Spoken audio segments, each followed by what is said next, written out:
नमस्कार दोस्तों, मैं हूं बेनाम और आप सुन रहे हैं हॉरर कहानी वो भी मेरी जुबानी। दोस्तों, आज की हमारी कहानी हमें हमारे एक सब्सक्राइबर ने भेजी है जिनका नाम अर्जुन है। तो चलिए अब ये कहानी उन्हीं के पॉइंट ऑफ व्यू से सुनते हैं। लेकिन कहानी को शुरू करने से पहले, जैसा कि मैं आप लोगों से हमेशा कहता हूं कि वैसे तो आप लोगों ने बहुत सी हॉरर कहानियां सुनी होंगी, लेकिन मुझे पूरी उम्मीद है कि आज की हमारी ये कहानी सुनकर आपको सच में डर का एहसास होने वाला है। बस मेरी आपसे इतनी गुजारिश है कि आप अगर इस कहानी को पूरा सुनेंगे तो आपको सच में बहुत ज्यादा मजा आने वाला है। साथ ही अगर आप पहली बार हमारे इस चैनल पर आए हैं तो चैनल को अभी सब्सक्राइब कर लीजिए। ऐसा करने से हमारी और आपकी नजदीकियां बढ़ जाएंगी और आगे आने वाली वीडियो आप तक आसानी से पहुंच जाएगी। तो ज्यादा समय ना लेते हुए जल्दी से अपनी कहानी को शुरू करते हैं। नमस्कार दोस्तों, मेरा नाम अर्जुन है और फिलहाल मैं जयपुर शहर में रहता हूं। मैं सिर्फ यहां नौकरी करता हूं, लेकिन वैसे मैं सोनपुर गांव का रहने वाला हूं जो कि बिहार में है। अब जैसा कि आप लोग जानते ही हैं कि आजकल शादियों का सीजन चल रहा है, तो ऐसे में मौज मस्ती और धूम धड़ाके तो आम बात है।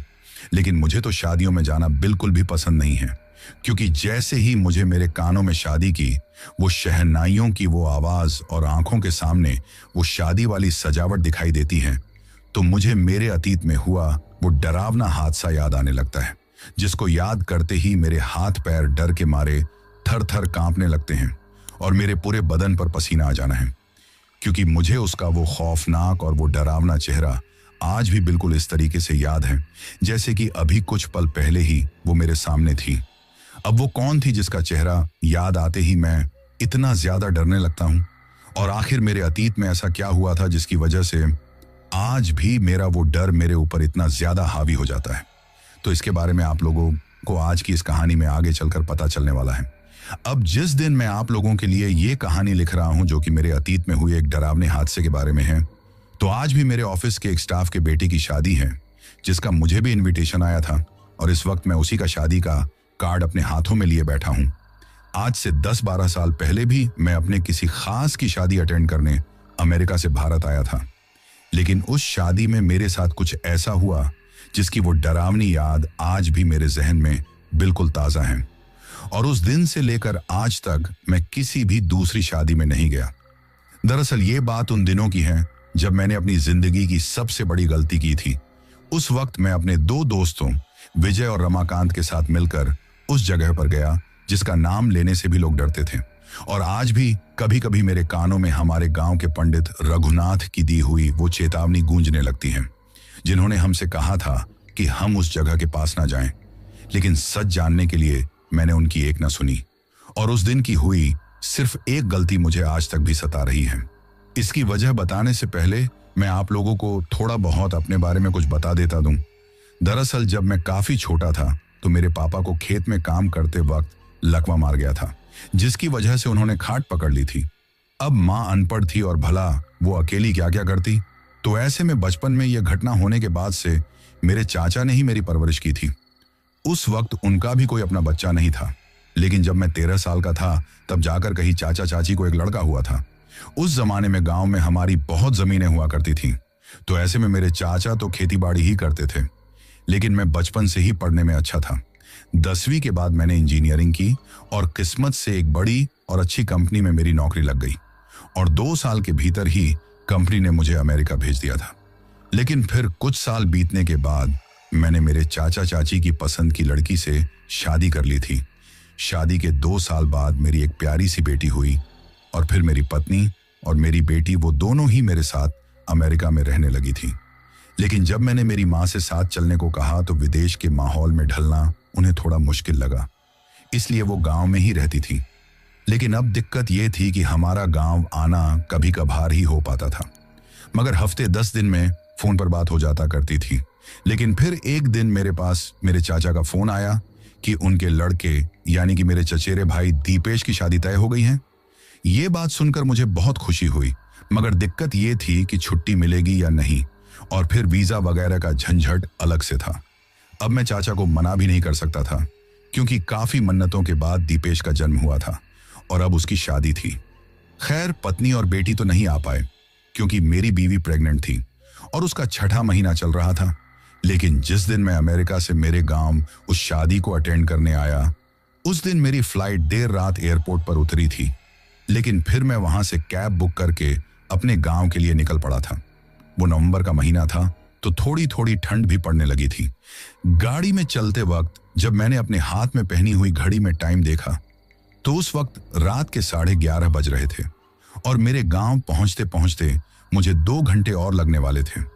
इसीलिए मैं ड्राइवर को रास्ता समझाकर कुछ देर के लिए आंखें बंद करके सो गया था, क्योंकि मैंने सोचा कि अभी तो इतना लंबा 2 घंटे का रास्ता बचा हुआ है, तो इतनी देर तक मैं थोड़ा आराम ही कर लेता हूं।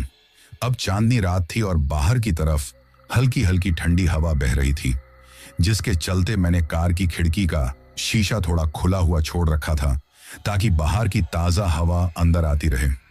अब ऐसे ही कब मेरी आंख लग गई मुझे पता ही नहीं चला, लेकिन जब मैं नींद में था तो उस वक्त कुछ ही देर बाद मुझे अचानक से कैब में कुछ अजीब हलचल हुई, जिसके चलते मेरी आंख खुली गई। लेकिन जैसे ही मेरी आंख खुली तो मैंने देखा कि कार का ड्राइवर अपनी सीट पर नहीं था और कार का बोनट आगे से उठा हुआ था। यह चीज देखकर मुझे लगा कि शायद कैब में कुछ खराबी आ गई होगी, जिसके चलते ड्राइवर कहीं से पानी लेने गया होगा।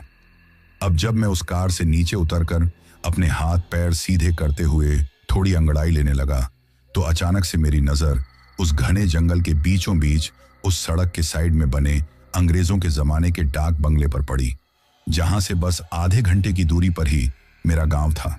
लेकिन तभी ड्राइवर बोतल में पानी लेकर आया, तो मैंने पूछ लिया कि कैब ठीक होने में कितना वक्त लगेगा। लेकिन मेरे ऐसा पूछने पर भी जब उस ड्राइवर ने कोई जवाब नहीं दिया, तो मुझे थोड़ा गुस्सा आ गया और कुछ कदम चलकर उसके पास जाकर इंजन की ओर झांकते हुए मैंने उससे कहा कि एयरपोर्ट से निकलने से पहले चेक नहीं किया था क्या? क्या रात के इस वक्त बीच सड़क पर यह सब करना तुम्हें ठीक लगता है? एक तो पहले ही इतनी लंबी फ्लाइट में बैठे बैठे मेरा पूरा बदन अकड़ गया था, और अब ये कैब। बस आधे घंटे की दूरी पर ही मेरा घर है, तुम किसी भी तरह से मुझे वहां पहुंचा दो।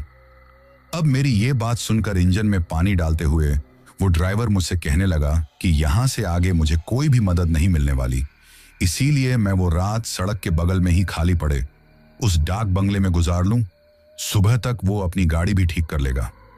अब उसके ऐसा कहते ही मैंने आसपास देखा तो वो पूरी सड़क सुनसान और चारों तरफ से घने जंगल से घिरी हुई थी। दूर दूर तक आदमी जात का कोई भी नामो निशान नहीं था। वैसे तो मेरे लिए सिर्फ आधे घंटे की दूरी पैदल तय करना कोई बड़ी बात नहीं थी, मगर मेरे पास सामान बहुत ज्यादा था और रात के उस वक्त तक ठंड भी पहले से काफी ज्यादा बढ़ गई थी। तभी मैंने अपने आप को उस ठंड से बचाने के लिए बैग में से एक जैकेट निकालकर पहनी ली, मगर जब उससे भी कोई फायदा नहीं हुआ तो मैंने शॉल निकालकर उसे भी ओढ़ लिया था। लेकिन मेरे लिए हैरानी की बात यह थी कि कैब ड्राइवर बस एक शर्ट पैंट में इतनी देर से बाहर खड़ा था, उसे ठंड क्यों नहीं लग रही थी? तभी उस कार के पास खड़े खड़े मैं उस डाक बंगले की ओर देखते हुए सोचने लगा कि अंदर जाऊं या ना जाऊं। लोहे का वो पुराना गेट, जर्जर लकड़ी का दरवाजा और ऊपर की टूटी हुई खिड़कियों से झांकती अंधेरे की परछाइयां, उन सब को देखकर मेरा तो उस बंगले में जाने के बिल्कुल भी मन नहीं कर रहा था। लेकिन तभी उस ड्राइवर ने मुझसे फिर से कहा कि मैं बिना कुछ सोचे उस बंगले के अंदर चला जाऊं। अब उस वक्त मैं भी मजबूर था, भला उसे क्या बताता कि मैं अंदर क्यों नहीं जा रहा। लेकिन उस वक्त काफी देर से मुझे एक बात बहुत ज्यादा खटक रही थी, और बात यह थी कि धीरे धीरे उस ड्राइवर की आवाज बड़ी ही रौबदार हो गई थी। अब उसकी वो आवाज वैसी बिल्कुल भी नहीं थी जब उसने मुझे एयरपोर्ट से रिसीव किया था। खैर, अब अपने आप को उस कड़ाके की ठंड से बचाने के लिए मैं अपना मन पक्का करके हमारे गांव के नजदीक बने उस डाक बंगले की ओर बढ़ चल पड़ा था, जिसे गांव में सब लोग भूतिया बंगला के नाम से जानते थे। दरअसल जब मैं छोटा था तो हमारे गांव के रहने वाले पंडित रघुनाथ से इसकी कई कहानियां सुन चुका था। मुझे आज भी याद है कि एक दिन गांव के चौपाल में कुछ बच्चों ने उन्हें घेर लिया और डाक बंगले के भूत की कहानी सुनाने की जिद करने लगे।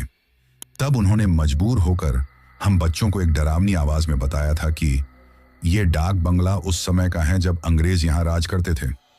उस बंगले में एक अंग्रेज अफसर सैमुअल रहता था, लेकिन ऐसा माना जाता है कि एक दिन अपनी ही बंदूक की साफ सफाई करने के दौरान गलती से उसने खुद को ही गोली मार ली थी और उसकी वहीं मौके पर ही मौत हो गई थी। जिसके बाद अक्सर उसकी आत्मा उस डाक बंगले में भटकती रहती थी। वहां काम करने वाले नौकरों ने कई बार वहां पर कुछ अजीब व गरीब चीजें नोटिस की थीं। अगर कोई राहगीर वहां रात बिताना भी चाहता हो तो वहां जाने वाले हर व्यक्ति को उस बंगले में डरावनी परछाइयां, खून के धब्बे और अजीब सी आवाजें सुनाई देती थीं, जिसके चलते गांव वाले कहने लगे कि सैमुअल को अकेले रहना पसंद था। शोर शराबे से वो चिढ़ जाता था, इसीलिए वो उस डाक बंगले में किसी को भी ठहरने नहीं देता था। उस वक्त पंडित रघुनाथ की ये बात सुनकर जब हम सभी बच्चे हंस पड़े तो वो गुस्सा होकर कहने लगे कि हम लोग ये ना सोचे कि वो कोई कहानी सुना रहे हैं, बल्कि वो जो कह रहे हैं वो एक सच्चाई है, और वो डाक बंगला भी एक डरावनी सच्चाई है जहां से आज तक कोई भी जिंदा नहीं लौटा है। उसका अतीत इतना डरावना है जितना कि हम सोच भी नहीं सकते। सच कहूं तो जब मैं उस डाक बंगले के बाहर खड़ा था उस वक्त मुझे रघुनाथ जी की बात बार बार याद आ रही थी, लेकिन ठंड इस कदर बढ़ चुकी थी कि अंदर जाने के अलावा मेरे पास और कोई भी रास्ता नहीं था। उस डाक बंगले की सीढ़ियों पर कदम रखते वक्त मैंने सोचा कि ड्राइवर से कह दूं कि जैसे ही गाड़ी ठीक हो जाए मुझे आवाज दे दें, लेकिन जैसे ही मैं उसे ये कहने के लिए पीछे मुड़ा तो मुझे वहां कोई भी दिखाई नहीं दिया। साथ ही उस कार का बोनट भी नीचे गिरा हुआ था। लेकिन हैरत की बात यह थी कि कुछ देर तक जब मैं उस कार के पास ही खड़ा था तो उस वक्त तो मुझे कार के बोनट के बंद होने की कोई भी आवाज सुनाई नहीं दी थी। अब मैं आप लोगों को यहां पर बता दूं कि उस डाक बंगले के पास ही एक छोटा सा घर जैसा बना हुआ था जिसमें एक वॉचमैन बैठा रहता था। तो उस वक्त मुझे लगा कि वो ड्राइवर उस वॉचमैन से मेरे लिए बात करने गया होगा कि कुछ देर मुझे उस डाक बंगले में ठहरने दें। उसने सोचा होगा कि मैं बाहर से आया हूं, इसीलिए मुझे वहां के बारे में ज्यादा जानकारी नहीं होगी, लेकिन वो ये नहीं जानता था कि मैं इस इलाके को अच्छी तरह जानता था और बचपन में यहीं पला बड़ा था। लेकिन फिर मैं उन सब चीजों को नजरअंदाज करके उस डाक बंगले में घुसने के लिए आगे बढ़ता हूं। अब जैसे ही मैं उसके दरवाजे पर गया तो मैंने देखा कि उस दरवाजे पर एक चरमराती लकड़ी का दरवाजा लगा हुआ है जिस पर ताला भी नहीं था, और हल्का हाथ लगाने से ही वो खुल गया था। उस बंगले के अंदर घुसते ही एक ठंडी हवा का झोंका मेरे चेहरे से टकराया, जिससे मेरे नाक और कान अचानक से सर्दी के मारे लाल हो गए थे। लेकिन जैसे ही मैं उस डाक बंगले के अंदर गया तो मुझे दिखाई दिया कि दीवारों पर पुरानी पेंटिंग्स लटकी हुई थी और हर कोने में धूल की परतें हुई थीं। अब उस डाक बंगले में घुसने के बाद पहले कमरे का मुआयना करते हुए मैं मन ही मन में खुद से कहता हूं कि शायद पंडित रघुनाथ के द्वारा बचपन में सुनाई गई वो सारी की सारी कहानियां झूठी हैं और इस बंगले में भूत वूत जैसा कुछ भी नहीं है। अब क्योंकि मुझे कुछ ही देर के लिए वहां रोकना था, इसलिए उस बंगले के अंदर कहीं बैठने की जगह तलाशते हुए जब मैंने आसपास देखा तो मुझे दिखाई दिया कि उसी कमरे की दीवार से लगाकर एक पुराना टेबल और कुर्सी वहां पड़ा हुआ था। साथ ही उस दीवार पर ऊपर की तरफ एक ब्रिटिश अधिकारी की एक धुंधली तस्वीर भी टंगी हुई थी, जिसमें वो अंग्रेज अधिकारी वर्दी पहने हुए खड़ा था। लेकिन तभी मैंने वहां पर बैठने के इरादे से उस कुर्सी पर हाथ मारकर वहां की धूल साफ की और उस पर बैठ गया। लेकिन जैसे ही मैं उस कुर्सी पर बैठा तो अचानक से ही बाहर की तरफ काफी तेज हवा चलने लगी, जिसकी आवाज मुझे अंदर बैठे हुए साफ साफ सुनाई दे रही थी। उन हवा के तेज झोंकों से उस डाक बंगले का वो पुराना दरवाजा चरमराने लगा था। अब जैसे ही उस तेज चलती हुई हवा की आवाज के साथ साथ मुझे उस दरवाजे की भी चरमराने की आवाज सुनाई देती है, तो मैंने अचानक से पलटकर उस दरवाजे की तरफ देखा। लेकिन जैसे ही मैंने उस दरवाजे की तरफ देखा तो मुझे लगा कि जैसे किसी इंसान की परछाई उस दरवाजे के बाहर सीढ़ियों के पास से गुजरी है। एक पल के लिए तो मुझे लगा कि शायद ड्राइवर होगा, लेकिन इसी चीज के साथ साथ अब नींद की वजह से मेरी पलकें भारी होने लगी थी। मगर जैसे ही मैं आंखें बंद करता मन में एक अजीब सी घबराहट होने लगती और मैं चौंक कर चारों तरफ देखने लग जाता, क्योंकि मैंने भले ही उस वक्त मेरे मन में ये सोच लिया हो कि यहाँ भूत प्रेत जैसा कुछ नहीं है, लेकिन कहीं ना कहीं एक अजीब सा डर तो अब भी मेरे मन में बैठा हुआ था। अभी मैं उस टेबल के पास में रखी हुई कुर्सी पर बैठा हुआ एक टकटकी लगाए हुए डाक बंगले के उस मुख्य दरवाजे की ओर देख ही रहा था, लेकिन तभी अचानक से मुझे लगा कि जैसे वो टेबल कुछ थोड़ी बहुत हिली है, जैसे किसी ने उस पर हाथ रखा हो। अब जैसे ही मुझे ये चीज महसूस हुई तो मैंने इधर उधर देखा, पर उस वक्त मुझे वहां पर कुछ दिखाई तो नहीं देता है, मगर कहीं से एक हल्की सी आवाज आ रही थी। वो आवाज किसी चीज के खनकने की आवाज थी। अभी मैं वहां उस कुर्सी पर बैठा बैठा ये चीज समझने की कोशिश कर ही रहा था कि ये आवाज किस चीज की आ रही है, लेकिन तभी ठीक मेरे पैरों से कुछ ही दूरी पर ऊपर की बालकनी से पुराने जमाने की एक भारी भरकम लोहे की झूमर जमीन पर गिरी। जैसे ही वो झूमर मेरे इतने नजदीक गिरी तो उस वक्त उस पूरे डाक बंगले में उस झूमर के धड़ाम से नीचे गिरने की आवाज गूंज उठती है। लेकिन जैसे ही ये चीज हुई तो मैं घबराकर उस कुर्सी से उठकर पीछे हट जाता हूं। अभी मैं उस कुर्सी से उठकर पीछे हुआ ही था कि तभी मुझे मेरे कानों में किसी की कुछ हल्की हल्की आवाज सुनाई देती है, जैसे कि मेरे को वहां पर इतना घबराया हुआ देखकर कोई अपने आप से ही कुछ कहकर एक हल्की हल्की आवाज में हंस रहा हो। उस आवाज को टटोलते हुए मैंने अपनी नजरों को घुमाकर चारों ओर देखा, मगर कहीं कोई नहीं था। तभी एकाएक ही मेरा ध्यान उस दीवार की ओर गया जिस पर उस अंग्रेज अधिकारी की तस्वीर टंगी हुई थी। जब मैंने उस तस्वीर की ओर गौर से देखा तो मुझे ऐसा एहसास हुआ जैसे वो तस्वीर मुझसे कहना चाह रही हो कि मैं वहां से चला जाऊं, वो जगह मेरे लिए नहीं है। अभी मैं उस दीवार पर टंगी हुई तस्वीर की ओर देख ही रहा था, लेकिन तभी अचानक से वो तस्वीर इस तरह से हिलने लगी जैसे कि वहां पर कोई भूकंप आ रहा हो, और उस हिलती हुई तस्वीर के ठीक बगल में मुझे एक परछाई दिखाई देती है। उस परछाई को देखकर मैं डर के मारे पसीना पसीना हो गया था। तभी मेरी नजर उस तस्वीर के नीचे दीवार से सटाकर रखी हुई उस टेबल पर पड़ती है, जिसके पास में रखी हुई कुर्सी पर अभी मैं कुछ देर पहले ही बैठा हुआ था। मुझे दिखाई देता है कि जिस टेबल पर काफी ज्यादा धूल जमी हुई थी, उसी धूल में किसी के पंजों के निशान बन रहे हैं, ठीक वैसे ही जैसे कोई उस टेबल पर अपने हाथ की हथेली टिकाकर खड़ा हुआ है। अब जैसे ही मैंने वहां पर वो हिलती हुई तस्वीर, उस तस्वीर के बगल में वो परछाई, साथ ही उस टेबल पर जमी हुई उस धूल पर किसी के हाथ की हथेली के बनते हुए निशान देखे, तो वो सब देखकर मेरी हालत खराब हो गई, क्योंकि इन सब चीजों से मुझे वहां पर किसी के होने का एहसास हो गया था। इसीलिए डर के मारे कांपते हुए हाथ पैरों के साथ मैं किसी तरह बिना आवाज किए उस बंगले के दरवाजे की ओर भागा और बाहर निकलकर कैब में जाकर बैठ गया। फिर कुछ ही सेकंड में न जाने किधर से वो ड्राइवर आया और कैब स्टार्ट करके वहां से निकल पड़ा। गाड़ी ठीक हालत में चलता हुआ देखकर मेरी जान में जान आई, लेकिन उस वक्त उस कार में बैठकर वहां से निकल जाने के बावजूद भी मैं डर के मारे बार बार पीछे मुड़कर देख रहा था। मगर दूर दूर तक जब मुझे कोई भी दिखाई नहीं दिया तो मैंने चैन की सांस ली। लेकिन तभी मैंने ड्राइवर के ऊपर गुस्सा होते हुए उससे कहा कि वो इतनी देर तक कहाँ गायब था और उसने पहले से ही कार की खराबी चेक क्यों नहीं करवाई। लेकिन अब जैसे ही मैंने उसका ड्राइवर से ये बात पूछी तो इस बात पर उसका जवाब सुनकर मैं हैरान रह गया था।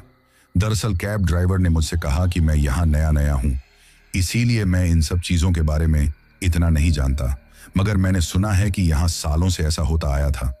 उस डाक बंगले के पास आकर अक्सर गाड़ियां अपने आप ही खराब हो जाती थीं, मगर गाड़ी के खराब हो जाने के बावजूद भी गाड़ी में बैठा हुआ कोई भी आदमी बाहर नहीं निकलता और कुछ ही देर बाद गाड़ी अपने आप ही स्टार्ट भी हो जाती थी। अब जैसे ही उस कैब ड्राइवर ने मुझसे ये बात कही तो मैंने उसके ऐसा कहते ही उससे पूछा कि जब वो ये सब जानता था तो फिर वो खुद बाहर निकलकर इंजन में डालने के लिए पानी लेने क्यों गया था। लेकिन अब जैसे ही मैंने उस कैब ड्राइवर से ये बात पूछी तो वो बड़ा ही अचंभित होते हुए मुझसे कहता है कि साहब आपको जरूर कोई गलतफहमी हुई होगी, क्योंकि मैं तो कार से बाहर निकला ही नहीं, बल्कि जब मैं कार चला रहा था तो मैंने देखा कि आप पीछे की सीट पर गहरी नींद में सोए हुए हों। लेकिन उसी वक्त अचानक से मुझे भी काफी ज्यादा नींद आने लगी थी। इसी वजह से मैंने सोचा कि साहब के साथ साथ मैं भी थोड़ी सी नींद की झपकी ले लेता हूं, और इसी वजह से मैंने इस डाक बंगले के बगल से थोड़ी दूर पीछे ही हमारी कार को सड़क के बगल में लगा दिया और थोड़ी देर वहां कार रोककर मैं भी ड्राइविंग सीट पर बैठा बैठा नींद की झपकियां लेने लगा था, क्योंकि उस वक्त मुझे इतनी ज्यादा नींद आ रही थी कि बार बार आंखें फाड़ फाड़ कर आगे की तरफ देखते हुए भी मैं कार नहीं चला पा रहा था। क्योंकि उस वक्त मुझे इतनी भयंकर नींद आ रही थी कि मुझे लगा कि अगर मैंने इसी नींद में आगे कार चलाते हुए जाने की कोशिश की तो शायद कहीं ना कहीं हमारा एक्सीडेंट हो जाएगा। इसी वजह से मैंने थोड़ी देर रुककर वहां पर नींद लेना ही ठीक समझा। वो क्या है ना साहब कि अभी जैसा मैंने आपको पहले बताया कि मैं थोड़ा नया नया हूं, तो इसी वजह से मुझे रात के वक्त इतने लंबे सफर में कार चलाने की आदत नहीं है, जिसके चलते मुझे रात के वक्त अक्सर कार चलाते हुए नींद आने लगती है। अब जैसे ही उस ड्राइवर ने मुझसे ये बात कही, तो उस ड्राइवर की बात सुनकर मेरा दिमाग घूम गया, क्योंकि उस वक्त मैंने सोचा कि अगर ये ड्राइवर अपनी सीट से कार के बाहर उतरा ही नहीं, तो फिर बाहर की तरफ जो मुझे कार के खुले हुए बोनट के पास में खड़ा हुआ मिला था, वो कौन था? क्योंकि उस वक्त वो जो कोई भी था, वो इस ड्राइवर के हुलिये में ही था। फिर मुझे याद आया कि जब मेरी आंख खुली थी, तो मैं ये चीज बिना देखे ही कार से नीचे उतर गया था कि ड्राइवर अपनी सीट पर बैठा हुआ है या नहीं बैठा हुआ, क्योंकि मुझे तो जैसे ही कार का आगे का बोनट खुला हुआ दिखाई दिया, तो मुझे लगा था कि शायद कार में कोई खराबी हो गई है। इसी वजह से मैं ड्राइविंग सीट की तरफ ध्यान देना ही छोड़ देता हूं और सीधा नीचे उतरकर आगे उस खुले हुए बोनट की तरफ चला गया था। उस वक्त मैंने आगे वाली सीट पर झांक कर यह देखा ही नहीं कि ड्राइवर सो रहा था या नहीं। अब पूरे रास्ते में सोचता रहा कि मेरे साथ सचमुच वो अजीब घटना हुई थी या फिर ये सब कुछ एक सपना था। खैर, सालों बाद मैं गांव लौटा था, तो अब जैसे ही गांव में घुसते ही मुझे सबसे पहले धनी लोहार का अंधेरे में डूबा हुआ घर दिखा, तो मैं समझ गया कि मैं गांव की सीमा में प्रवेश कर चुका हूं। लेकिन गांव में घुसते ही सबसे पहली जिस चीज ने मुझे चौंकाया था, वो एक अजीब सी सन्नाटे भरी हवा थी, जिसे महसूस करके मेरे मन में एक अजीब सी बेचैनी हो गई थी। वैसे तो वो रात का समय था, जिसके कारण मुझे कुछ साफ दिखाई नहीं दे रहा था, लेकिन जब मैं छोटा हुआ करता था और मेरा बचपन इसी गांव में बीता था, तो उस वक्त इस मौसम में गांव में हर तरफ गेहूं की फसल लहराती रहती थी। मगर अब मुझे मेरा गांव पहले जैसा हरा भरा और खुशहाल नहीं दिख रहा था। गांव के कई घर उजड़े पड़े थे और खेत बंजर हो चुके थे, जैसे वहां पर सालों से कोई सूखा और अकाल पड़ा हुआ हो। अब गांव में घुसने के बाद मैं जैसे ही कार से बाहर उतरा और मैंने चारों ओर नजर दौड़ाई, तो मुझे दिखाई दिया कि एक बूढ़ा आदमी पास के ही एक चबूतरे पर लेटा हुआ था और जोर जोर से खांस रहा था। तभी उस ड्राइवर को पैसे देते हुए मैंने उस बूढ़े आदमी से पूछा कि माला बाबा, ये गांव इतना सूना सूना क्यों लग रहा है? साथ ही आप भी कुछ परेशान से दिख रहे हो। अब मेरे ऐसा पूछते ही उस बूढ़े बाबा ने जवाब देने की बजाय मुझसे ही सवाल किया कि मैं वहां क्यों आया हूं। ये गांव अब पहले जैसा नहीं रहा। यहां अब सिर्फ डर और मौत के अलावा कुछ भी नहीं बचा हुआ है। उस बूढ़े आदमी के मुंह से यह बात सुनकर मैं चौंक गया। मैंने उससे पूछा कि आपकी बातों का क्या मतलब है और यह सब कैसे हुआ? मेरे ऐसा पूछने पर वो बूढ़ा बाबा अपनी आंखों से आंसू पोंछते हुए मुझसे कहने लगा कि ये सब उस श्रापित कुएं ही वजह से हुआ है, जिसने कि बरसों पहले दफन हो चुकी उस योगिनी को फिर से जगा दिया है। और अब वो योगिनी इस गांव में अपना ऐसा कहर बरसा रही है कि इस गांव के आधे से ज्यादा लोग 2 भूख के मारे मर चुके हैं और जो कुछ बचे हुए हैं उनमें से आधे से ज्यादा लोग इस गांव को छोड़कर जा चुके हैं और जो यहां पर बचे हुए हैं वो सिर्फ भूख से तड़पते हुए अपनी मौत का इंतजार कर रहे हैं। अब उस बूढ़े बाबा की यह बात सुनकर मेरी नजरें दूर उस कुएं की ओर जाने वाले रास्ते पर चली गई। जब मैंने उस तरफ देखा तो मुझे दिखाई दिया कि उस श्रापित कुएं की तरफ जाने वाले रास्ते पर एक बड़ा सा काला झंडा लगा हुआ था, जैसे कि किसी को किसी बात की चेतावनी दी जा रही हो। उस कुएं के पास का पूरा इलाका पूरी तरीके से वीरान हो चुका था। उस वक्त मुझे वो दिन याद आ गए जब मैं अपने दोस्तों के साथ मिलकर पंडित रघुनाथ जी से उसकी कहानियां सुनता था। अब जैसे ही मुझे मेरे बचपन की वो चीज याद आने लगी, तो उन यादों के साथ साथ अचानक से ही मेरे पैर उस कुएं की ओर बढ़ने लगे। लेकिन जैसे ही मैंने उस कुएं की तरफ जाने वाले उस रास्ते पर जाने की कोशिश की, तो मुझे उस बूढ़े बाबा ने उस कुएं की तरफ जाने के लिए मना किया और मुझसे कहा कि बेटा, भूल से भी उस तरफ जाने की गलती मत करना, वरना वो योगिनी तुम्हें भी अपने मौत के मुंह में समा लेगी। लेकिन मैंने उस बूढ़े बाबा की बातों को नजरअंदाज करते हुए उस कुएं की तरफ जाना जारी रखा। अब जैसे जैसे मैं उस कुएं के पास पहुंचता जा रहा था, वैसे वैसे ही मुझे एक अजीब सी ठंडक महसूस हो रही थी। अभी तो कुछ देर के लिए मुझे सिर्फ ठंड ही लग रही थी, लेकिन थोड़ी सी दूर आगे और जाने के बाद अचानक से ही एक आवाज मेरे कानों में गूंजी, जैसे कि कोई औरत दर्द भरी हंसी हंस रही हो। उस अजीब सी हंसी को सुनकर मैं डर के मारे वहीं रुक गया, लेकिन तभी एक आदमी दौड़ते हुए वहां आया और मेरा हाथ पकड़कर मुझे रोकते हुए मुझसे कहने लगा कि मैं आगे की तरफ ना जाऊं। दरअसल वो जो आदमी था वो हमारे ही गांव का चौकीदार हरी था, जो कि गांव की प्राइमरी स्कूल के पास रहता था। हरी ने डरते हुए मुझसे कहा कि कुएं की योगिनी अब और भी ज्यादा गुस्से में है। जिसने भी उसे जगाया है वो कभी चैन से नहीं रहा है। हरी के मुंह से यह बात सुनकर मैंने उससे पूछा भी कि यह सब कैसे हुआ, मगर वो तो अपनी ही धुन में कहता चला गया कि बाबू, उस दिन के बाद से गाय भैंसें मरने लगी, लोग बीमार पड़ गए, और अब तो सपनों में भी वो औरत आकर बोलती हैं कि अपनी आत्मा मुझे दे दो। अब जिस तरीके से हरी उस वक्त वहां पर मुझे वो सब बातें बताते हुए बड़बड़ा रहा था, तो उसको उस तरीके से बड़बड़ाते हुए देखकर मुझे लगा कि शायद को नींद में है। इसीलिए मैंने उससे ज्यादा कुछ नहीं पूछा और अपने घर की ओर चला गया, क्योंकि वैसे भी उस वक्त तक रात काफी ज्यादा हो चुकी थी।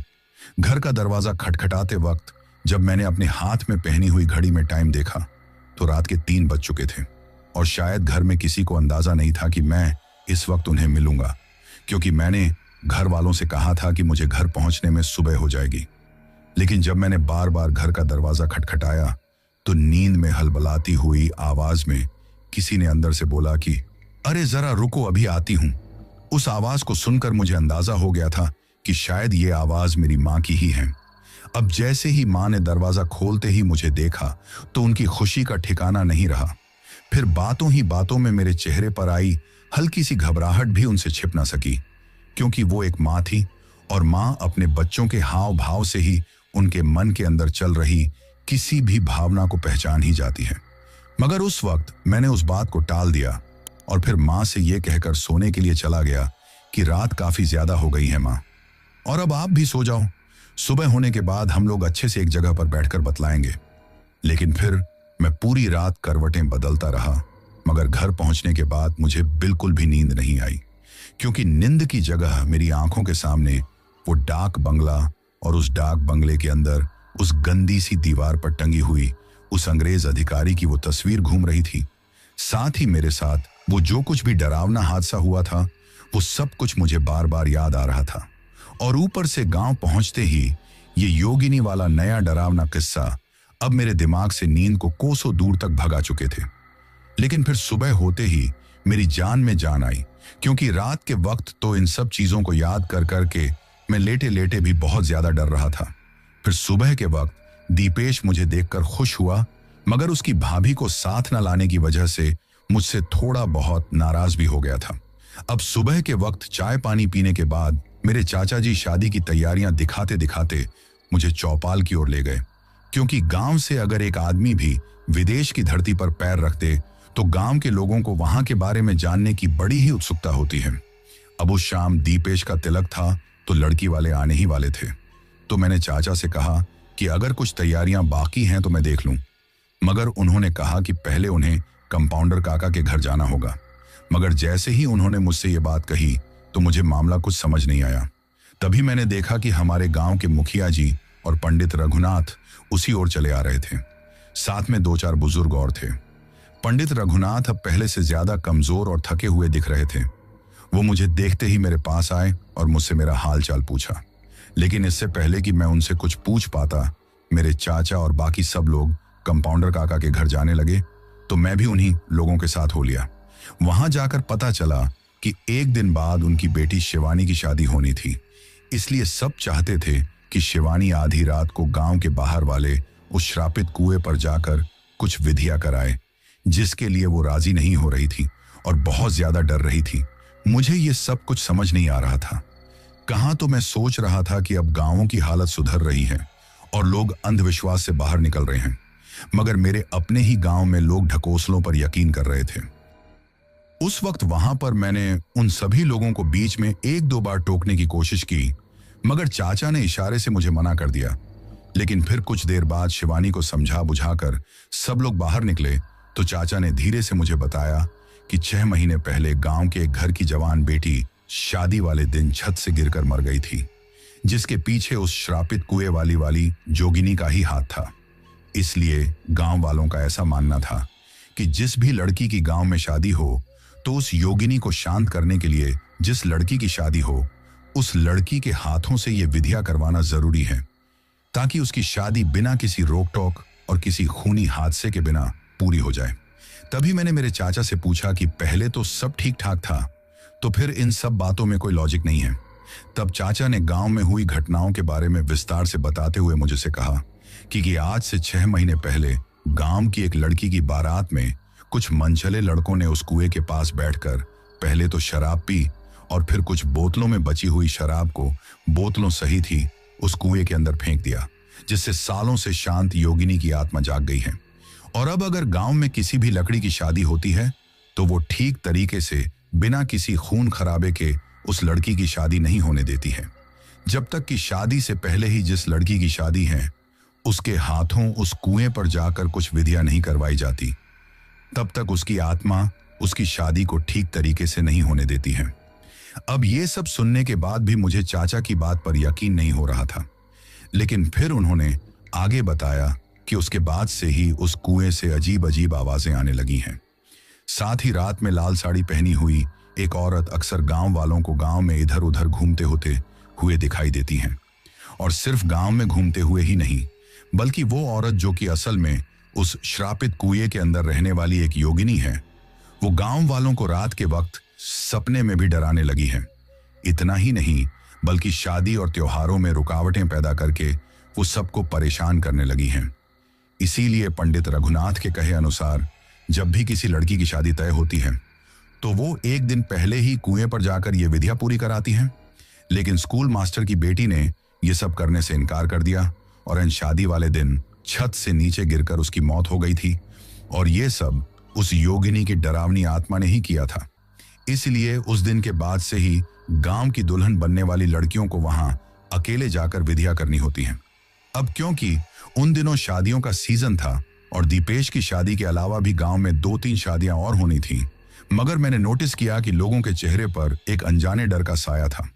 लेकिन इससे पहले कि मैं चाचा से कुछ और पूछ पाता, उनके पास टेंट वाले का फोन आया और चाचा वहां से चले गए।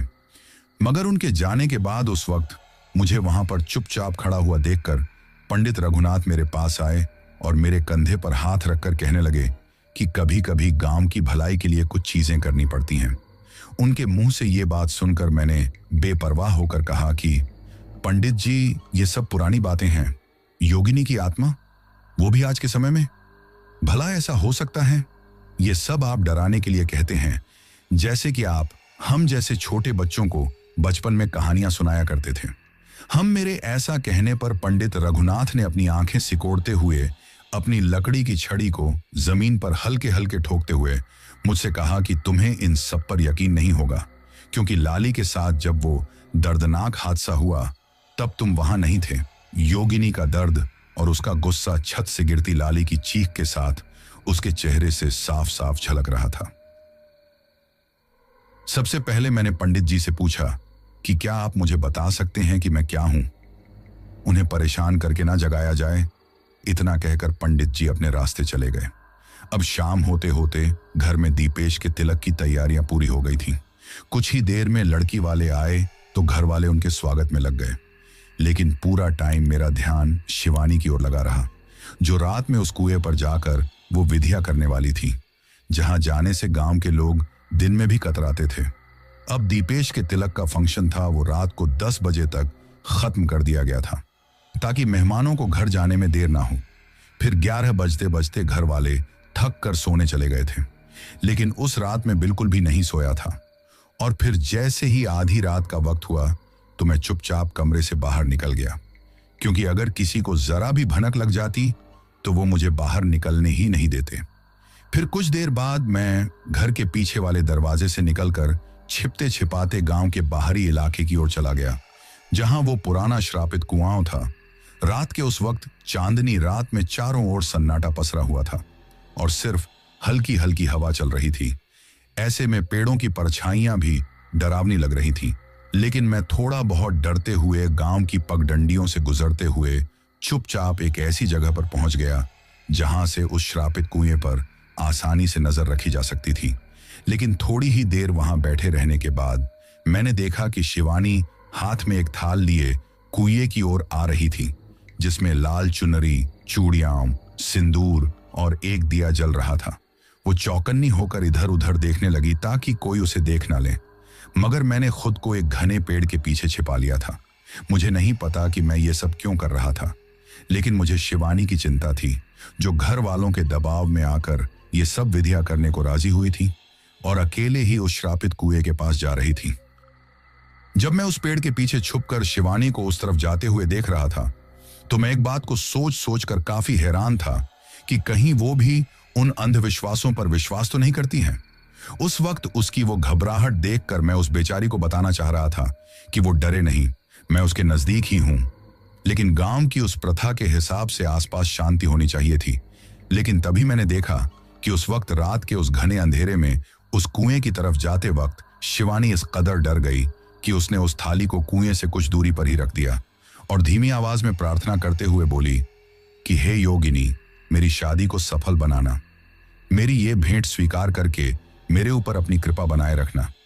अब जब शिवानी वहां पर हाथ जोड़कर प्रार्थना करते हुए उस जोगनी से ये सब कह रही थी, तो मैंने गौर किया कि उस वक्त वहां पर चल रही ठंडी हवा के बावजूद भी दीपक की लौ अब भी जल रही थी।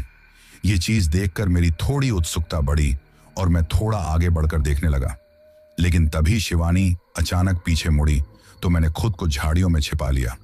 वो सब कुछ करने के बाद शिवानी बिना पीछे देखे तेजी से गांव की ओर भागने लगी। साथ ही जैसा कि मैंने आपको पहले बताया कि घबराहट के मारे उसके हाथ पैर इस कदर फूल गए थे कि उसने थाली को उस कुएं से दूर ही रख दिया था, जबकि उसे वो थाली उस कुएं के मुहाने पर रखनी थी। उस वक्त मैं शिवानी का डर समझ सकता था, इसीलिए उसे जाते हुए देखकर भी मैंने उसे नहीं टोका। लेकिन अब शिवानी को गांव की तरफ भागते हुए देखने के बाद जैसे ही मैं दोबारा से मुड़कर उस कुएं की तरफ देखने लगा, तो उस तरफ देखते ही मैं भौंचक्का रह गया, क्योंकि जैसे ही मैंने दोबारा से उस कुएं की तरफ देखा तो मुझे दिखाई दिया कि अब वो थाली वहां थी ही नहीं जहां शिवानी छोड़कर गई थी। ये देखकर मुझे समझ नहीं आया कि इतनी सी देर में ही आखिर किसने आकर उसे वहां से उठा लिया। मैंने चौंक कर चारों तरफ देखा, लेकिन मुझे कोई नहीं दिखा। तो फिर थाली गायब कैसे हुई? अब मैं वहां से वापस गांव की तरफ लौटने की मंशा से धीरे धीरे पीछे हटने लगा, लेकिन अचानक से ही पता नहीं कैसे मेरे कदम थोड़े लड़खड़ा गए, मगर मैं गिरने से बच गया था। लेकिन इतने में ही मुझे उस कुएं के पास से आती हुई एक धीमी सी हंसी सुनाई देती है। उस हंसी की आवाज एक औरत की आवाज की तरह थी, लेकिन जैसे ही मुझे वो हंसी उस वक्त वहां उस कुएं के अंदर से आती हुई सुनाई देने लगी, तो मेरी वहीं पर डर के मारे हालत खराब हो गई। लेकिन फिर कुछ देर बाद जब मुझ में थोड़ी बहुत हिम्मत आई, तो मैं अचानक से ही उस वक्त मेरे शरीर में जितनी भी ताकत थी उतनी ताकत के साथ गांव की तरफ दौड़ने लगता हूं। अब इतनी तेज रफ्तार में भागने की वजह से मेरी सांसें पूरी तरीके से फूल चुकी थी। लेकिन जब तक मैं गांव में वापस आया तब तक शिवानी अपने घर के अंदर घुस चुकी थी। अब मैंने जो देखा था उस पर मुझे अब भी यकीन नहीं हो रहा था। उस वक्त भी मैं यही सोच रहा था, कहीं ये सिर्फ मेरा वहम तो नहीं, क्योंकि शायद हो सकता है कि मुझे अंधेरे में फिर से देखने पर वो थाली ठीक तरीके से वहां पर दिखाई ना दो हो और मुझे ऐसा लगा हो कि जैसे वो थाली वहां से गायब हो गई है, या फिर सच में उस कुएं के पास में कुछ है। अब ये बात मुझे गांव के मुखिया जी से जाननी थी, लेकिन उस वक्त मेरे मन में डर के साथ साथ और भी कई सवाल उठ रहे थे कि क्या योगिनी वास्तव में उस कुएं में निवास करती हैं, और अगर हाँ तो वो थाली कहाँ गई। लेकिन अब मैं उतनी रात के वक्त तो मुखिया जी के घर पर जा नहीं सकता था, इसीलिए जिस तरीके से मैं चोरी छुपे छुपते छुपाते घर से निकला था, ठीक उसी तरीके से मैं चुपचाप जाकर मेरे कमरे के अंदर सो जाता हूं। लेकिन उस रात भी मुझे पूरी रात नींद नहीं आ पाई थी। उतनी ठंड होने के बावजूद भी पूरी रात मेरा गला प्यास से बार बार सूखता जा रहा था। अब जैसे ही सुबह हुई तो फ्रेश होने के बाद पंडित रघुनाथ की तलाश में मैं सबसे पहले चौपाल की तरफ गया, और संयोग से वो मुझे वहीं बैठे मिल गए। मुझे देखते ही वो मुझसे पूछ बैठे कि क्या हुआ, आज पूरी रात सोए क्यों नहीं।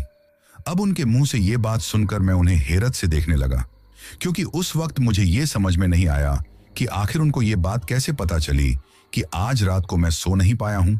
बल्कि मैंने तो सुबह उठने के बाद इस बारे में किसी और से चर्चा भी नहीं की थी।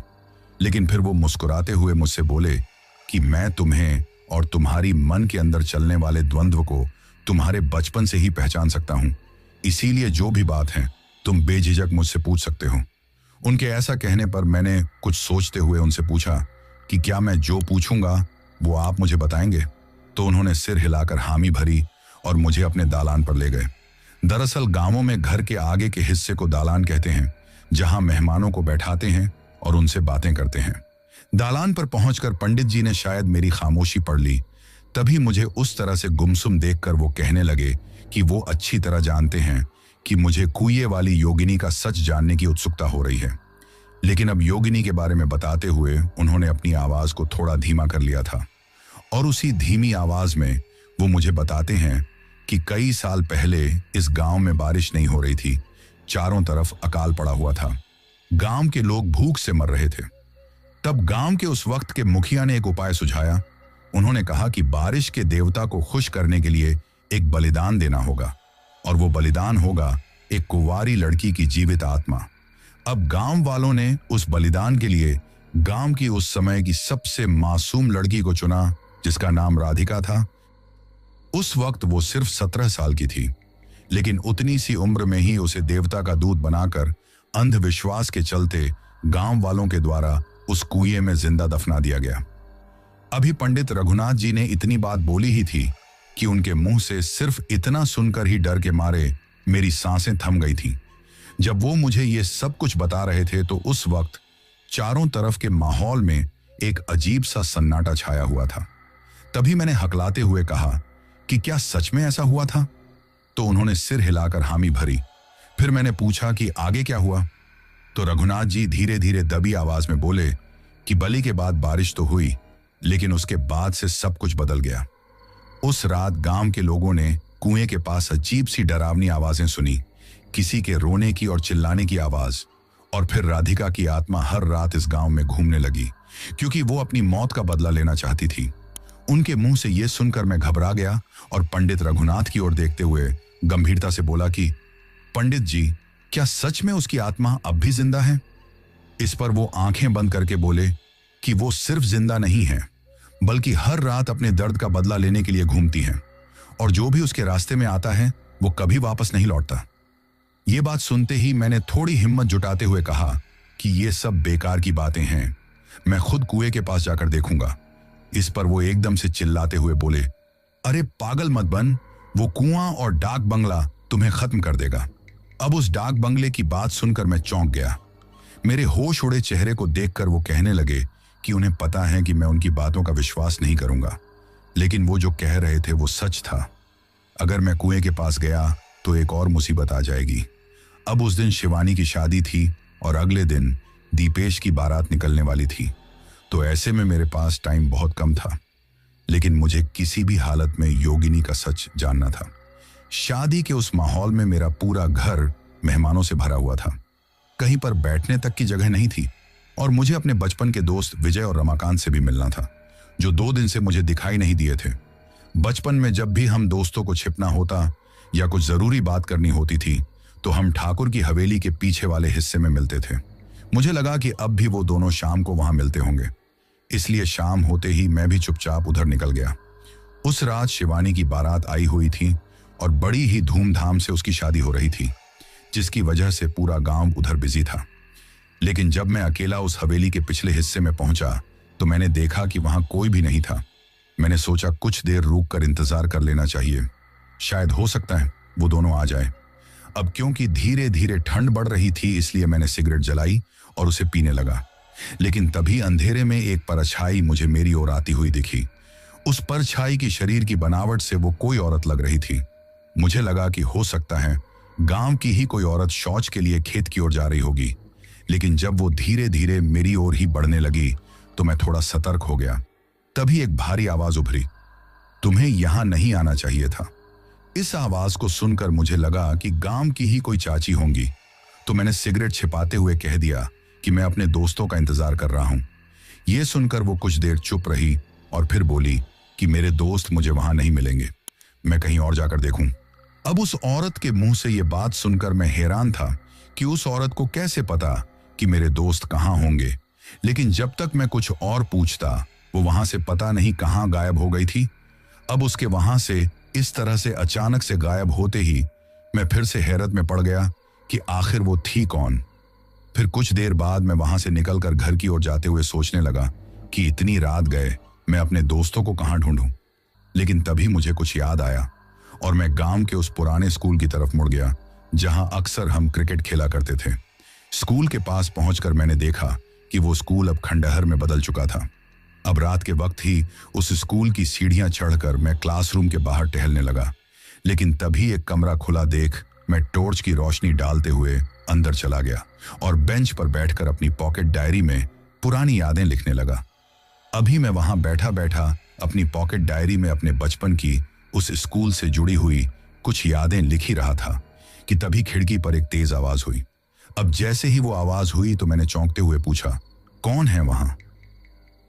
मगर कोई जवाब नहीं आया। तभी मैं अपने फोन की रोशनी मारते हुए मैं खिड़की की ओर बढ़ा, लेकिन खिड़की के पास जाकर देखने पर भी मुझे दिखाई दिया कि बाहर की तरफ भी कोई नहीं था। सिर्फ सूखे पेड़ों की डाल हवा में हिल रही थी। इसीलिए खुद को तसल्ली देते हुए मैं वापस बैठ गया और मन ही मन खुद से कहने लगा कि लगता है मैं कुछ ज्यादा ही सोचने लगा हूं। शायद ये सब कुछ मेरी कल्पना ही होगा। लेकिन फिर कुछ ही देर में मैं वहां पर बोर होने लगा था, क्योंकि मेरे वो दोस्त भी कहीं नहीं मिल रहे थे। इसलिए ताजी हवा लेने में उस कमरे से बाहर निकला। तभी मुझे उस स्कूल के बरामदे में एक हल्की सी सरसराहट की आवाज सुनाई दी। मैंने उस तरफ मुड़कर देखा, लेकिन वहां कुछ नहीं था। लेकिन फिर जैसे ही मैंने कुछ कदम आगे बढ़ाए तो मुझे एक औरत की धीमी सी फुसफुसाहट सुनाई दी। क्यों आए हो वापस? अब वो तुम्हें छोड़ेगी नहीं। यह आवाज सुनकर मैं थोड़ा हिल गया और जब डर के मारे मैंने पीछे पलटकर देखा तो एक बार फिर से वहां कोई नहीं था। लेकिन उस वक्त तक मैं इतना ज्यादा डर गया था कि अब मेरे दिल की धड़कनें काफी तेज हो गई थीं। लेकिन फिर जैसे ही मैं वापस कमरे की ओर दौड़ा तो मैं देखता हूं कि उस कमरे के अंदर टेबल पर रखी हुई मेरी वो डायरी अपने आप ही पलट रही थी, जिसमें अभी कुछ देर पहले ही मैं मेरे बचपन की यादें लिख रहा था। लेकिन मैं देखता हूं कि अब उस डायरी के हर पन्ने पर लाल स्याही से सब मारे जाएंगे की लिखावट उभरने लगी थी। ये देखकर मैं डर के मारे हक्का बक्का रह गया। तभी एक बार फिर से उस कमरे की खिड़की तेज आवाज के साथ खुल गई और एक बहुत तेज हवा का बवंडर उस कमरे के अंदर घुस आया, जिससे कि कमरे में रखी हर चीज हिलने लगी थी। ये देखकर मैं चिल्ला उठा, ये सब क्या हो रहा है? कौन है यहाँ? स्विंगल तभी मुझे दिखाई दिया कि कमरे के कोने में अचानक से एक परछाई खड़ी हुई है, जो कि देखने में किसी औरत की तरह लग रही थी। लेकिन फिर वो परछाई धीरे धीरे करके एक औरत के रूप में आ गई थी और जैसे ही मुझे वो औरत दिखाई दी तो मैं देखता हूं कि उस औरत का हुलिया बहुत ही ज्यादा डरावना लग रहा है। लेकिन उस डरावने हुलिये में भी उसने एक दुल्हन की तरह सारा श्रृंगार कर रखा था। लाल साड़ी, बिखरे बाल, लाल लाल आंखें, लाल गुलाबी होठों से टपकती हुई खून की वो लार। उसका वो रूप देखकर डर के मारे मेरा गला सूख गया था। उस वक्त मुझे लगा कि जैसे ये औरत अभी मेरे ऊपर हमला कर देगी। इसीलिए मैं अपने बचाव के लिए आसपास देखने लगा। लेकिन तभी वो औरत अचानक से वहां से गायब हो गई। अब उसके वहां से गायब होते ही मैं हिम्मत जुटाकर बाहर उस स्कूल के खाली पड़े मैदान की ओर भागा। मगर बाहर आते ही एक अजीब सी बदबू से मेरी नाक फड़काने लगी। उस वक्त वो बदबू इतनी ज्यादा भयंकर थी कि वहां पर मेरा सांस लेना भी बहुत मुश्किल हो रहा था। इसीलिए मैंने जल्दी से टॉर्च की रोशनी उस ओर मारी तो मैंने देखा कि स्कूल के मैदान में गांव के कुछ पशु खून से लथपथ पड़े थे। लेकिन तभी मैंने पीछे मुड़कर स्कूल की ओर देखा तो मुझे दिखाई दिया कि स्कूल के उस कमरे की खिड़की में वही औरत खड़ी हुई है और वहां खड़ी होकर मुझे लगातार घूरे जा रही है। उस वक्त उस अंधेरे कमरे में उस लाल साड़ी में मुझे वो दूर से ही काफी ठीक तरीके से नजर आ रही थी। लेकिन उसका वो डरावना रूप देखकर मेरी हालत खराब हो गई थी। अब जैसे ही मेरे साथ ये डरावना हादसा हुआ तो मुझे मेरे चाचा की और पंडित रघुनाथ की कही हुई बातें कुछ हद तक सच लगने लगी थी। अभी मैं वहां पर खड़ा खड़ा ये सोच ही रहा था कि अपनी जान बचाने के लिए मैं किस तरफ भागूं, क्योंकि एक तरफ तो वो स्कूल थी जिसके एक कमरे में खिड़की पर वो डरावनी लाल साड़ी वाली औरत खड़ी हुई थी और दूसरी तरफ स्कूल का वो बड़ा सा मैदान था जिसमें कि एक असहनीय बदबू मारते हुए गांव के वो मरे हुए पशु पड़े हुए थे। लेकिन इतने में दूर ही से आती हुई एक रोशनी देखकर मेरी जान में जान आई। अब उस वक्त मुझे कुछ समझ में नहीं आ रहा था कि मैं यहां से कैसे निकलूं। इसीलिए मैं धीरे धीरे उस रोशनी की तरफ ही चला गया। जब मैं उस रोशनी के बहुत पास पहुंच गया तो मैंने देखा कि मेरे वो दोनों दोस्त गप्पे लड़ाते हुए उसी ओर आ रहे थे। लेकिन जब अचानक से उन्होंने मुझे वहां देखा तो वो भी मुझे देखकर चौंक गए थे। फिर वो मुझसे पूछने लगे कि मुझे कैसे पता चला कि वो वहीं मिलेंगे। तो मैंने उन्हें बताया कि मैं तो काफी देर से उस हवेली के पीछे भी उनका इंतजार कर रहा था। फिर कुछ सोचकर यहां आ गया। उस वक्त मैंने उन दोनों से हवेली की परछाई और स्कूल वाली औरत का जिक्र करना जरूरी नहीं समझा, वरना वो मुझे डरपोक कहकर चिढ़ाते। लेकिन मेरे मुंह से हवेली का नाम सुनकर वो चौंक गए और उल्टा मुझे ही डांटने लगे कि मुझे हवेली के पीछे जाने को किसने कहा था। फिर उस वक्त मुझे विजय और रमाकांत के चेहरे पर वो डर देखकर एक अजीब सी हंसी आ गई थी, क्योंकि पूरे गांव में मेरे अलावा वही दो पागल थे जिन्हें डर नहीं लगता था। फिर बचपन की यादें ताजा करते हुए हम तीनों गांव के मंदिर तक पहुंचे और मंदिर के बरामदे में बैठकर हम तीनों वही बातें कर रहे थे। लेकिन उस दौरान उन दोनों से बातें करते वक्त मैंने उनके चेहरों पर एक अजीब सा तनाव और एक बेचैनी महसूस की। जब मैंने गौर से उनके चेहरों की तरफ और उनकी आंखों की नजरों की तरफ देखा तो मुझे ऐसा महसूस हुआ कि जैसे उन दोनों की नजरें मंदिर के अंदर जलते हुए उस दीपक की तरफ हैं और वो दोनों बार बार एक दूसरे की तरफ देखते हुए उस दीपक की ओर देख रहे थे। लेकिन मंदिर में बैठे होने के बावजूद भी वो दोनों इस तरीके से घबराए हुए क्यों थे, जैसे कि कोई डरावना काला साया उनका पीछा कर रहा हो, या फिर उन दोनों को ही उस मंदिर में बैठे रहने की वजह से कोई परेशानी या तकलीफ हो रही थी। ये उस वक्त मुझे समझ में नहीं आ रहा था। और अगर मंदिर में जलते हुए दिए को देखकर या फिर मंदिर में बैठे रहने की वजह से उनको कोई परेशानी हो भी रही थी, तो भला एक सीधे साधे इंसान को मंदिर में रुकने की वजह से क्या परेशानी हो सकती है, ये आप लोग मुझे कमेंट करके बताओ। क्योंकि आज की ये कहानी यहीं पर खत्म हो रही है। ये इस कहानी का पार्ट 1 था और इस कहानी का पार्ट 2 आप लोगों को कल सुनने को मिलेगा, क्योंकि ये कहानी काफी ज्यादा लंबी है। इस वजह से इस कहानी को एक ही पार्ट में ला पाना संभव नहीं था। साथ ही आप लोग मुझे ये भी कमेंट करके बताओ कि आप लोगों को ये कहानी अब तक कैसी लगी, और अगर आप लोगों को इस कहानी का पार्ट 2 सुनना है तो जितना ज्यादा हो सके उतना ज्यादा कमेंट बॉक्स में पार्ट 2 लिखकर कमेंट करो। तो दोस्तों ये थी हमारी आज की कहानी। दोस्तों इसके बाद हमारा वही सिलसिला शुरू करते हैं जिसके बारे में मैंने आपको कहा था। और जिन जिन लोगों ने भी पिछली स्टोरी सुनने के बाद कमेंट करके अपना नाम और जगह बताई थी, अब मैं उन लोगों के नाम लेता हूं। तो सबसे पहले पवित्र लुइज हैं दिल्ली से, राहुल राज हैं झारखंड से, मोहम्मद शहराज हैं लाहौर पाकिस्तान से, शशि हैं प्रयागराज उत्तर प्रदेश से, लक्ष्मण हैं तेलंगाना से, राहुल सिंह राजपूत हैं इंदौर से, लक्ष्मण हीना सिसोदिया हैं जोधपुर राजस्थान से, संतु डांगी हैं रोलपा से, आरती हैं कर्नाटक से, शमशेर और प्रीति हैं मलेशिया से, रियाज अहमद खान हैं स्विट्जरलैंड से, गोपाल रावत हैं अजमेर राजस्थान से, तेजवाली खान और मुस्तफ़ा खान हैं यूके से, अरबाज शेख हैं आमिर फोर्ट जयपुर राजस्थान से, पुष्पा राणा हैं नागपुर से, नरेंद्र मालिक हैं सोनीपत से, उमर फारूक हैं तेलंगाना से, मोहम्मद जीशान हैं अजमेर राजस्थान से, विशाल कुमार हैं मोहाली से, राजकुमार बिष्ट हैं काठमांडू नेपाल से, उमेश हैं नेपाल से, निशान सिंह हैं अमृतसर पंजाब से, सुभाष यादव हैं हरियाणा से, अमीर हसन हैं कश्मीर से,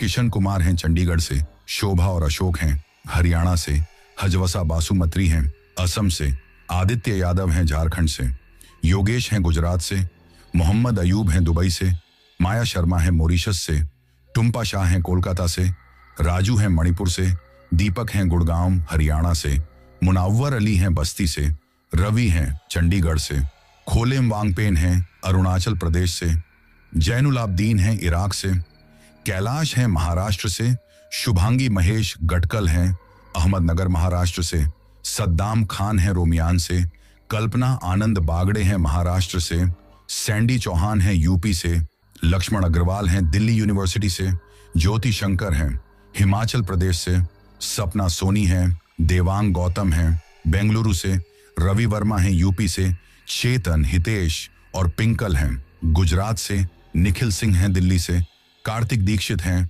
स्कॉटलैंड से, शरीफ नूर हैं आगरा से, नेहा मलिक हैं सोनीपत से, कविता हैं वेस्ट बंगाल से, मुस्कान सूर्यवंशी हैं जम्मू कश्मीर से, अवनीत हैं जालंधर पंजाब से, केसर कुमार हैं राजस्थान से, सनी मौर्य हैं आगरा से, रवि कुशवाहा हैं दिल्ली से, महेश चंद शर्मा हैं जयपुर से, जीतेंद्र सिंह जेरी और सविता हैं जालंधर पंजाब से, रविंद्र प्रताप हैं कानपुर से, पार्वती चलवाड़ी हैं पुणे महाराष्ट्र से, मामिंद्र सिंह हैं पंजाब से, निरुपमा नायक हैं उड़ीसा से, सागर हैं दिल्ली से, विकास पाटिल हैं महाराष्ट्र से, जितनेंद्र कुमार हैं बरेली यूपी से, प्रिंस आइसा हैं नाइजीरिया से, सुखदेव लखोत्रा हैं गुजरात से, देवेंद्र सिंह हैं अनूपगढ़ राजस्थान से, रितु थापा हैं मीरठ से, सोनिया सागर हैं यूपी से, पूजा गुरुज्ञानी हैं अजमेर राजस्थान से, बरोजेंद्र सिंह हैं मणिपुर से, संजय कुमार हैं नेहरू नगर दिल्ली से,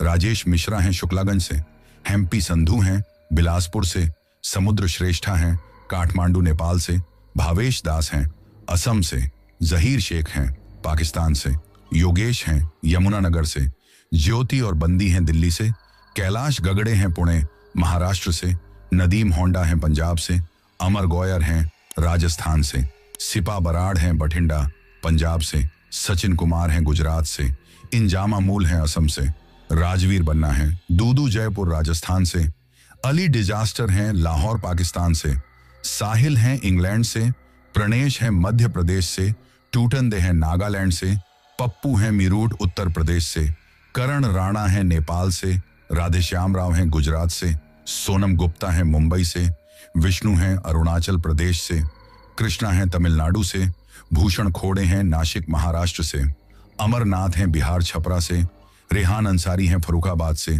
चेतन हितेश और पीकल हैं गुजरात से, सन्नी मोरिया हैं कोलकाता से, आफ्ताब अंसारी हैं अल्बीनगर से, विक्रम हैं यूएस से, अंजू खान हैं छत्तीसगढ़ से, राणा सहभाग हैं लाहौर पाकिस्तान से, परमिंदर सिंह हैं पंजाब से, सुरेंद्र कुमार हैं विजयनगर राजस्थान से, अनिल चौहान हैं अलीगढ़ से, अरविंद भाई गीताबेन राज रिंकल और दीप हैं राजकोट गुजरात से, राजश्री हैं ठाणे मुंबई से, आकाश हैं मुरसान से, अनु हैं अंधेरी मुंबई से, मकबूल हैं कोलकाता से, मंजूलता हैं उड़ीसा से, पूर्ण चंद बालोत्रा हैं राजस्थान से, मोहम्मद शेख हैं कर्नाटक से, छोटे लाल हैं बिहार से, महेंद्र कुमार हैं लखनऊ से, पूजा गुरु ज्ञानी हैं अजमेर राजस्थान से, अर्जुन कुमार हैं सोनिया विहार दिल्ली से, महेश हैं बनारस से, एस के जिंदल हैं लुधियाना पंजाब से, अशोक कुशवाहा हैं शहडोल से, अशोक पाटेकर हैं मुंबई से,